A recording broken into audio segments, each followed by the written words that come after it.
أشهد أن لا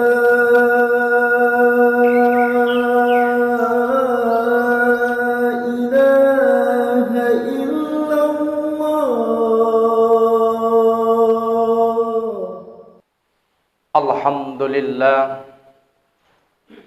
الحمد لله الذي نحمده ونستعينه ونستغفره ونعوذ بالله من شرور أنفسنا ومن سيئات أعمالنا من يهد الله فلا مضل له ومن يضلل فلا هادي له أشهد أن لا إله إلا الله وحده لا شريك له وأشهد أن محمدا عبده ورسوله اللهم صل وسلم وبارك على سيدنا محمد وعلى آله وصحبه أجمعين أما بعد فيا عباد الله أوصيكم بنفسي بتقوى الله فقد فاز المتقون يا أيها الذين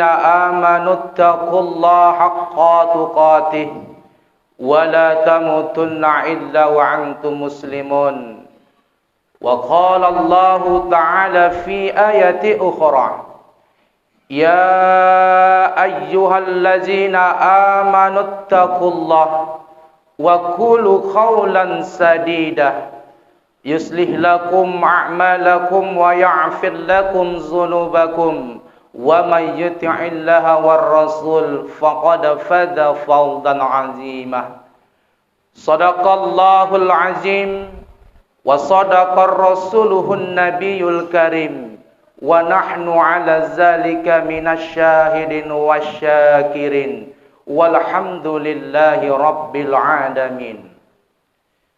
Hadirin sidang Jum'ah yang dimuliakan Allah Subhanahu wa taala. Melalui mimbar khutbah Jumat ini, khatib berwasiat, mari kita tingkatkan iman dan takwa kita kepada Allah Subhanahu wa taala, yaitu tetap senantiasa menjalankan segala perintah-perintahnya serta menjauhi segala larangan-larangannya, agar kita mendapatkan suatu kebahagiaan baik itu di dunia maupun di akhirat, serta hidup kita mendapatkan ridha Allah Subhanahu wa taala. Salawat berangkaikan salam mari kita hadiahkan kepada baginda Rasulullah sallallahu alaihi wasallam.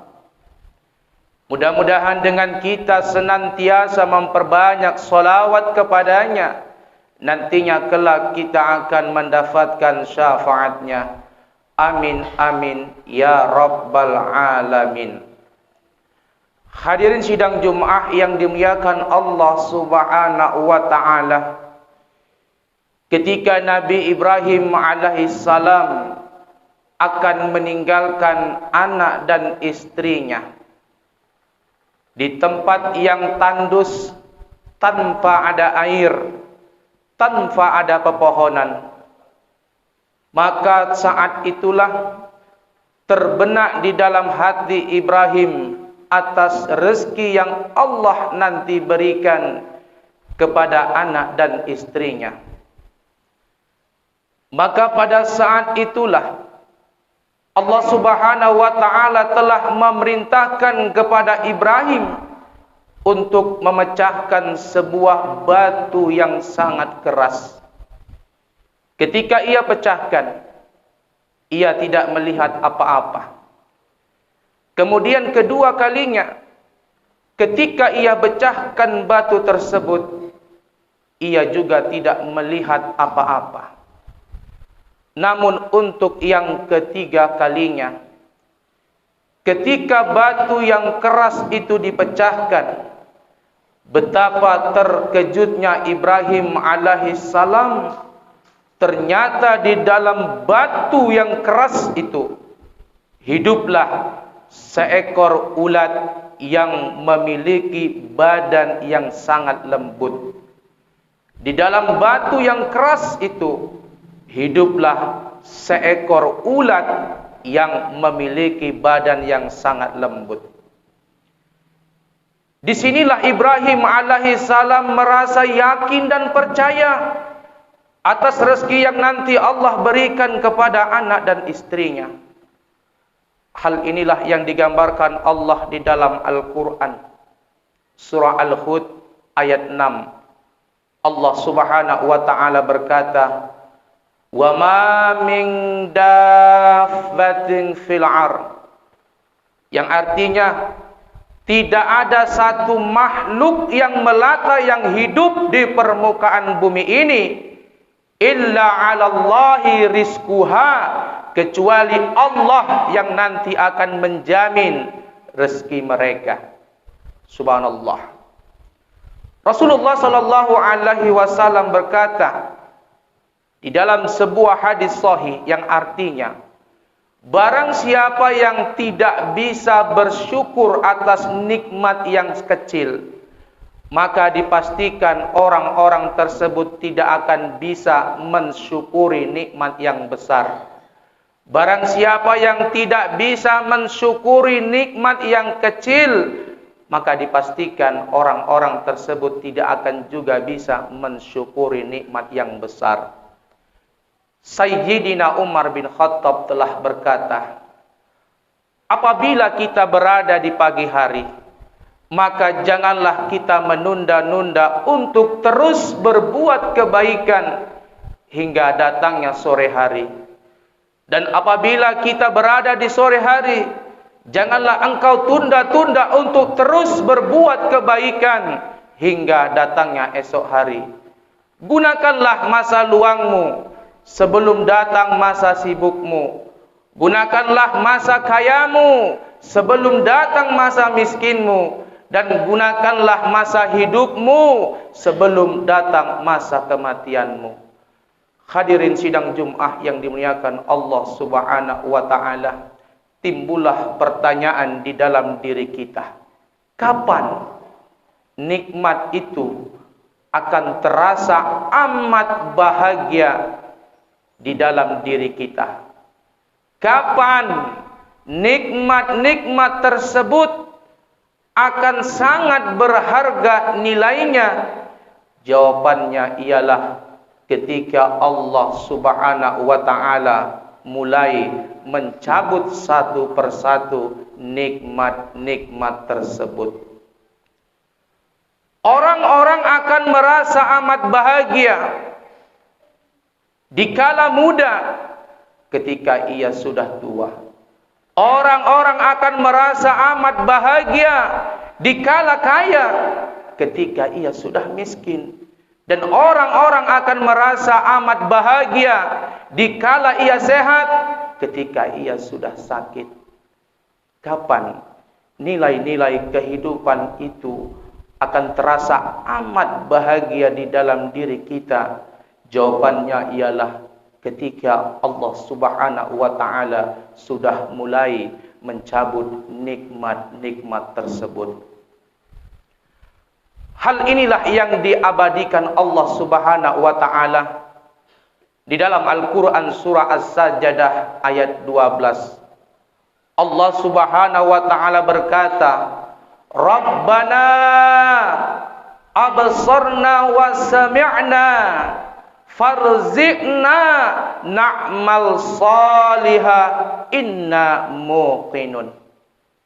Yang artinya, orang-orang yang hidup di atas permukaan bumi ini, apabila ia tidak dapat bersyukur atas nikmat yang Allah berikan kepadanya, tidak bisa menghargai nikmat-nikmat yang diberikan Allah, maka ketika ia mati nanti, mereka berkata, Rabbana, Rabbana, ya Allah, absarna wa sami'na, sesungguhnya kami sudah melihat, sesungguhnya kami mendengar ya Allah atas hukuman-hukuman bagi orang-orang yang kufur atas nikmat-nikmat-Mu. mendengar saja, melihat saja kami sudah takut ya Allah. Kemudian mereka berkata kepada Allah, farji'na, kembalikan kami ya Allah, kembalikan kami ya Allah. Untuk apa? Kata Allah, na'mal salihat, agar kami dapat memperbaiki amal-amal kami. Inna mukinun, sesungguhnya Allah berkata itu tidak akan mungkin bisa terjadi. Jadi kapan nikmat-nikmat itu akan terasa amat bahagia? Jawabannya ialah ketika nikmat itu sudah mulai diambil oleh Allah Subhanahu wa ta'ala. Maka pada hari ini, apabila kita melihat ada orang-orang yang kaya, sarananya lengkap, prasarananya juga sangat lengkap, yang menjadi pertanyaan, kapan nikmat-nikmat kekayaan itu akan menjadi sangat berharga pada dirinya? Ketika harta-harta itu tidak bisa lagi menolong kehidupannya. Inilah yang diabadikan Allah dalam Al-Quran. Surah Al-Munafikun ayat 10. Allah Subhanahu wa ta'ala berkata, laula akhartani ila azarin qarib. Ya Allah, andai kata kematian itu bisa kutunda sebentar saja. Andai kata ya Allah, kematian itu bisa kuundur sesaat saja.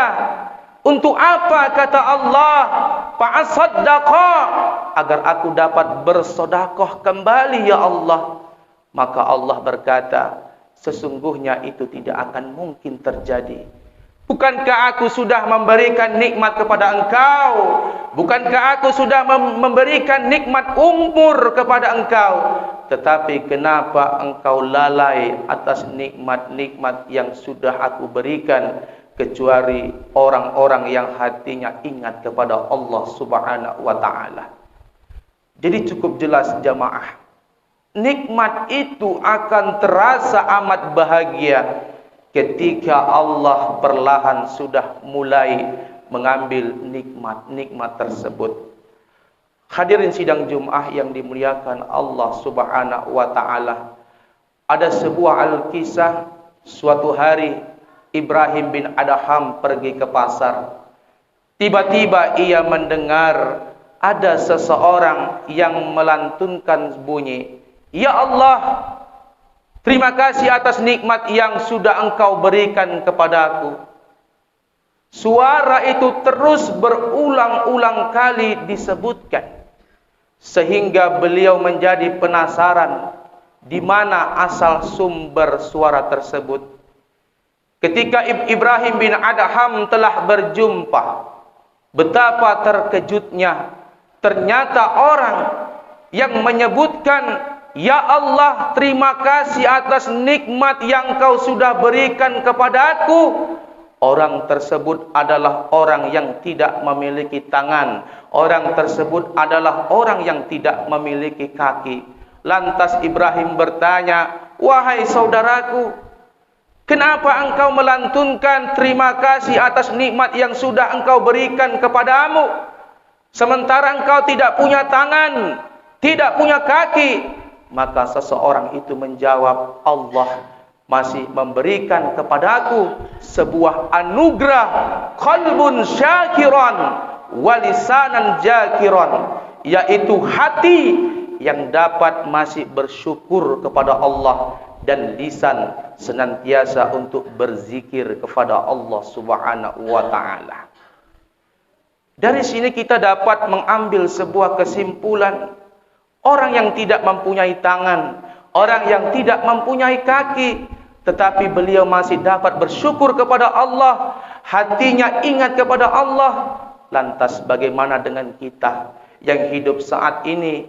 Allah memberikan fasilitas lengkap, dari panca indera mata, telinga, hidung, mulut, tangan, dan kaki. Tetapi kenapa kita sampai saat ini masih juga orang-orang yang tak pandai bersyukur kepada Allah Subhanahu wa ta'ala?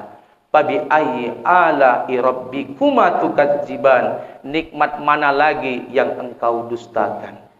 Hadirin sidang Jumat yang dimuliakan Allah Subhanahu wa taala. Sebagai kesimpulan, marilah kita jadikanlah saat ini kita sebagai hamba Allah yang pandai bersyukur atas nikmat yang telah diberikan. Dan kita pandai menghargai nikmat-nikmat tersebut. Karena nikmat itu akan terasa amat bahagia di dalam diri kita ketika Allah sudah mulai mengambil nikmat-nikmat tersebut. Gajah mati meninggalkan gading. Harimau mati meninggalkan belang. Manusia mati meninggalkan amal. Selain itu, semua fasilitas dunia ini akan kita tinggalkan. Bila Israel datang menghampiri, tinggallah emas dan perak. Napas terhenti, lemahlah diri. Badan terbujur, tidaklah bergerak. Tiada lagi tempat kita untuk tertawa. Tinggallah harta, pangkat, dan jabatan. Di tempat yang sunyi jasad akan dibawa. Di dalam kerenda teriring sebuah doa. Mau tidak mau, suka atau tidak suka, suatu saat nanti ketika orang-orang mengantarkan kita ke tempat lihang, tempat pemakaman kita, maka 7 langkah Allah Subhanahu wa taala akan mengutus malaikat Munkar dan Nakir untuk memberikan pertanyaan kepada kita. Yang pertama, marrabbuka, siapa Tuhanmu? Man nabiyyuka, siapa nabimu? Di mana kiblatmu? Dan siapa saudara-saudaramu? Asam kandis, asam gelugur, kedua asam terasa teriang-riang. Nangis mayit di dalam kubur, teringat badan tidak sembahyang. Ternyata semua pertanyaan di alam kubur itu kuncinya adalah di dalam ibadah salat.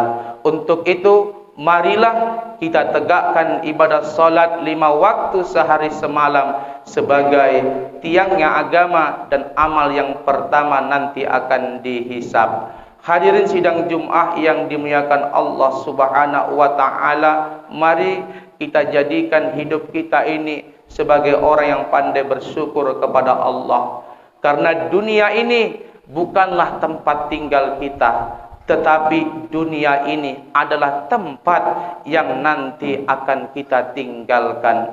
Man dakhala qabra bila jadid, barang siapa yang mati, barang siapa yang meninggal dunia tanpa membawa bekal, tanpa membawa amal, faka'annama raqibal bahra bila safinah, maka orang-orang tersebut diibaratkan seperti orang yang menyeberang lautan tanpa menggunakan sebuah kapal. Oleh sebab itu, tidak ada lain kita hidup di alam dunia ini adalah untuk memperbanyak amal-amal salih dan mengumpulkan bekal-bekal amal-amal ibadah. Wa tajawwadu fa inna khairat jadi taqwa, berbekallah kamu, sesungguhnya sebaik-baik bekal itu adalah takwa. Mudah-mudahan Allah Subhanahu wa taala memberikan hidayah kepada kita, khususnya di bulan Sya'ban ini sebagai bulan pertengahan antara Rajab dan Ramadan. Bulan Sya'ban inilah yang dianjurkan oleh Rasulullah untuk memperbanyak amal-amal salih. Dan di bulan Sya'ban inilah Rasulullah mengingatkan bulan yang banyak sekali dilalaikan oleh umat-umatku. Zalika sahru yaf'udun nas anhu baina Rajab wa Ramadan.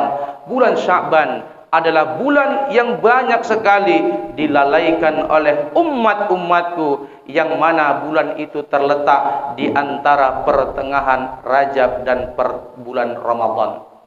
Inilah yang kita harapkan. Mudah-mudahan Allah Subhanahu wa taala selalu memberikan hidayah kepada kita, khususnya di dalam kehidupan ini, agar kita menjadi hamba Allah yang beriman, berkualitas seutuhnya dari dunia sampai akhirat. Amin amin ya rabbal alamin. A'udzu billahi minasyaitonir rajim. Bismillahirrahmanirrahim. Wal 'asr innal insana lafil khusr illal ladzina amanu wa 'amilus shalihat wa tawassaw bil haqq wa tawassaw bis sabr. Barakallahu li wa lakum fil Qur'anil azim wa nafa'ani wa iyyakum bima fihi minal ayati wa zikril hakim. Wa taqabbala minna wa minkum tilawah innahu wal ghafurur rahim. Alhamdulillah hamdan katsira kama amara. Asyhadu an la ilaha illallah wahdahu la syarika la irhaman liman jahada bihi wa kafar.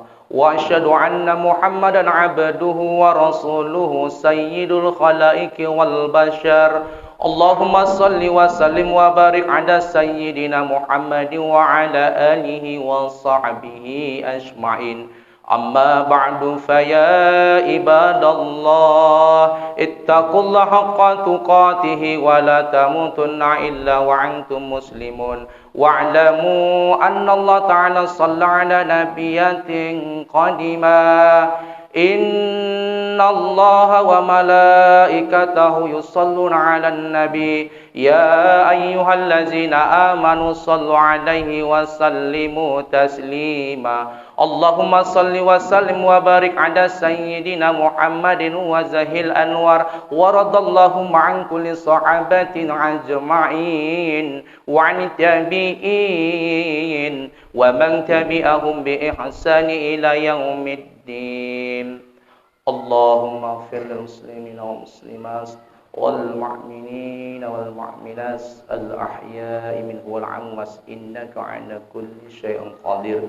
Allahumma ighfir lana dhunubana wa liwalidayna warhamhuma kama rabbayana shaghira. Rabbana zalamna anfusana wa in lam taghfir lana wa tarhamna lanakunanna minal khasirin. Rabbana atina fid dunya hasanah wa fil akhirati hasanatan wa qina adzaban nar. Walhamdulillahi rabbil alamin. Ibadallah, innallaha ya'muru bil ahli wal ihsan wa ita'i zil qurba wa yanha 'anil fahsya'i wal munkari wal baghi ya'izukum la'allakum tadhakkarun. Fas'alu min fa'li yu'tikum wa la dzikrullahi akbar. Aqimis shalah.